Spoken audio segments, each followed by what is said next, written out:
রামনারায়ণ রাম। আমি সর্বপ্রথম ঠাকুর শ্রী শ্রী বালক ব্রহ্মচারী মহারাজের চরণে জানাই আমার শত কোটি প্রণাম এবং আপনাদের সকলকে জানাই বৈদিক অভিনন্দন। রামনারায়ণ রাম।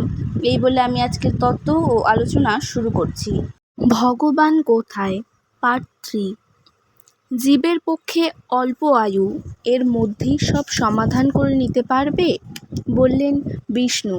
দেবর্ষি নিয়ে গেলেন যন্ত্র, বাজালেন, সর্বত্র জানাতে শুরু করলেন রামনারায়ণ রাম। তিনি যখন বাজাতে শুরু করলেন, মূলাধার হতে শুরু করলেন রামনারায়ণ রাম। এই শব্দটি এখানকার ব্যবহারিক কথা, এর অর্থ মিশে গেছে, সীমাহীনের দেশে চলে গেছে। এই নাম, এই শব্দ আকাশকে কেন্দ্র করে, তাই প্রতিনিধি স্বরূপ এর মধ্যে সব কিছু আছে। আর কিছু বলার নাই, আর কিছু জানবার প্রয়োজন নাই। এই শব্দ যার কানে যাবে তারই মুক্তি হবে, এটা কল্পনার কথা নয়। এত বড় যে শিল্পী,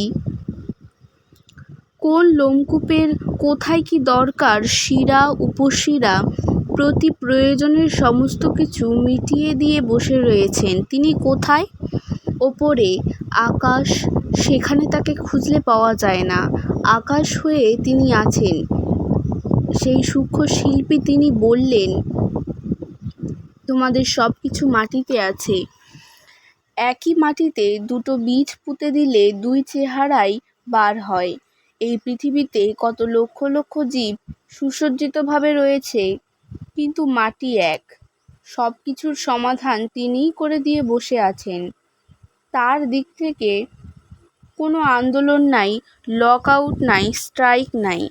তিনি আমাদের দেহে প্রত্যেকটি জিনিস দুটো করে দিয়ে গেছেন, চোখ, কান, নাক, ফুসফুস, যাতে একটা কাজ না করলে আরেকটা করে বাঁচবার জন্য।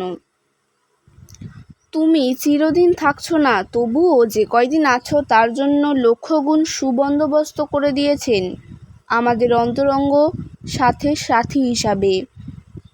তার কার্যকলাপের মাধ্যমে, সৃষ্ট বস্তু সমূহের মাধ্যমে তিনি যেন বলছেন, আমি শূন্য, আমার দেহ নেই, আমি অনন্ত, আমি আছি আবার আমি নেই।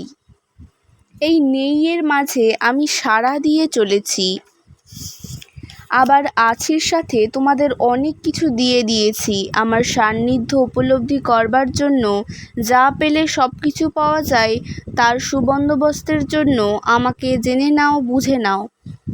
অর্থবোধে অর্থের সাথে ব্যাখ্যার সাথে মিশ্রণ করে জীবজগতের সুবিধার্থে দুটো শব্দ দিলেন রামনারায়ণ রাম।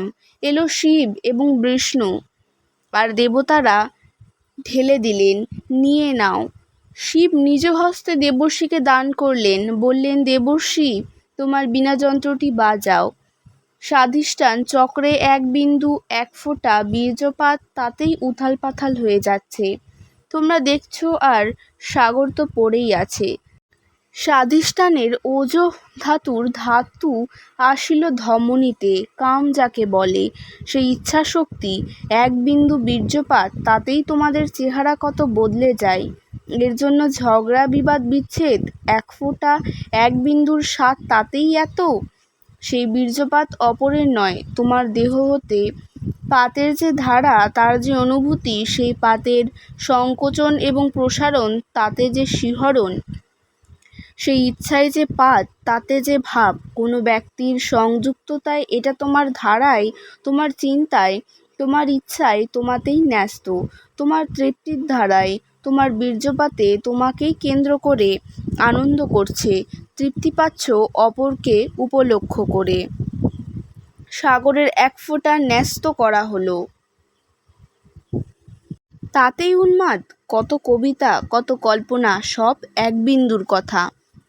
আজকের তত্ত্ব ও আলোচনা আমি এখানেই শেষ করছি। দেখা হচ্ছে পরের ভিডিওতে। ভালো থাকবেন, সুস্থ থাকবেন।